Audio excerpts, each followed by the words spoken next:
நேற்று வந்து தமிழ்நாடு முழுவதும் மருத்துவ கல்லூரிக்கு விண்ணப்பிக்கிறதுக்காக நீட் எக்ஸாம் நுழைவுத் தேர்வு வந்து நடைபெற்றது.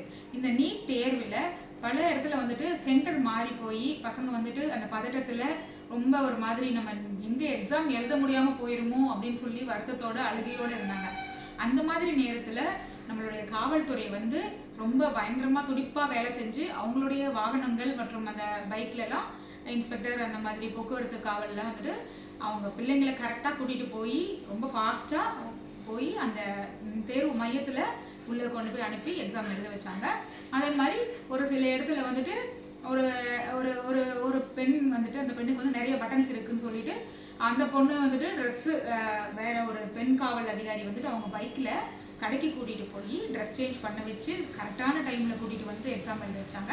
இன்னும் ஒரு சில இடங்களில் பார்த்தீங்கன்னா ஆவணங்களை மறந்துட்டாங்க. அந்த பசங்க பதட்டத்தில் ஆதார் கார்டு இந்த மாதிரி ஆவணங்களை மறந்துட்டு சென்டருக்குள்ளே போயிட்டாங்க, கேட் சாத்திட்டாங்க. அந்த மாதிரி நேரத்தில் காவலர்கள் வந்துட்டு ஓடி சென்று அவங்க அப்பா அம்மாட்டிருந்து என்னென்ன ஆவணங்கள் வேணுமோ அதெல்லாம் எடுத்துகிட்டு கொண்டு போய் கொடுக்குறது.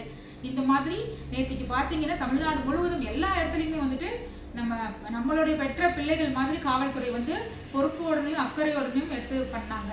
இது வந்து உண்மையிலேயே நம்ம வந்துட்டு பாராட்ட வேண்டியது. இதனால தமிழக காவல்துறைக்கு என்னுடைய மனமார்ந்த நன்றிகளையும் பாராட்டுகளையும் தெரிவித்துக் கொள்கிறேன்.